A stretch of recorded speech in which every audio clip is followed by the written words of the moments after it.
ত্রয়োদশ জাতীয় সংসদ নির্বাচন সামনে রেখে সম্ভাব্য আসন সমঝোতা ও ভবিষ্যৎ রাজনৈতিক কৌশল নিয়ে বিএনপির সঙ্গে ঘনিষ্ঠ যোগাযোগ বজায় রাখছে জাতীয় নাগরিক পার্টি এনসিপি। দলটি বিএনপির সঙ্গে অন্তত ২০টি আসনে সমঝোতা করতে চায় এবং বিএনপি ক্ষমতায় গেলে মন্ত্রিসভায় অংশগ্রহণের দাবিও জানিয়েছে। দুই দলের সূত্রে জানা গেছে এই আলোচনা ও প্রস্তাব বর্তমানে অনানুষ্ঠানিক পর্যায়ে রয়েছে। তবে এনসিপি শেষ পর্যন্ত বিএনপির সঙ্গে জোটে যাবে নাকি এককভাবে নির্বাচন করবে সে বিষয়ে এখনও চূড়ান্ত সিদ্ধান্ত হয়নি।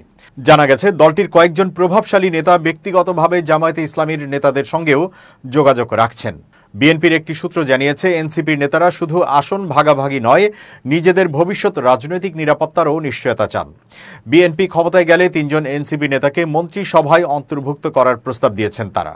তবে এ বিষয়ে বিএনপি এখনও কোনো সুস্পষ্ট প্রতিশ্রুতি দেয়নি। অন্যদিকে এনসিপি ঢাকায় 4টি সহ অন্তত 20টি আসনে বিএনপির সঙ্গে সমঝোতা করতে আগ্রহী।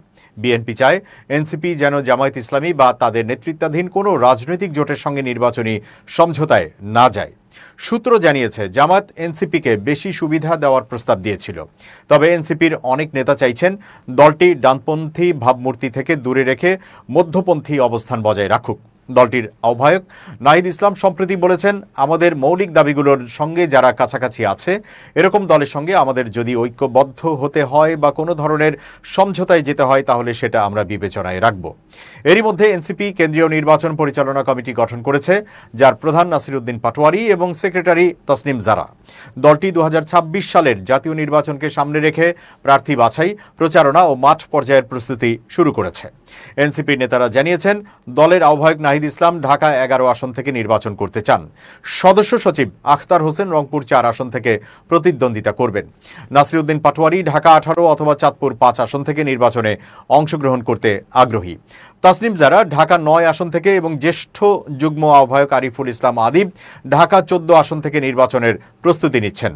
এনসিপির উত্তরাঞ্চলের মুখ্য সংগঠক সার্জিস আলম পঞ্চগড় 1 আসন থেকে আর দক্ষিণাঞ্চলের মুখ্য সংগঠক হাসনাত আবদুল্লাহ কুমিল্লা 4 আসন থেকে নির্বাচন করতে চান। দলের জ্যেষ্ঠ যুগ্ম মুখ্য সমন্বয়ক আব্দুল হান্নান মাসুদ নোয়াখালী 6 আসন থেকে নির্বাচনের প্রস্তুতি নিচ্ছেন। এসব আসনের মধ্যে শুধু ঢাকা 9 ও ঢাকা 18 আসন ছাড়া সবকটিতেই প্রার্থী দিয়েছে বিএনপি। তবে এই 2 আসন তারা এনসিপির প্রার্থীদের জন্য ফাঁকা রেখেছে কিনা তা জানা যায়নি।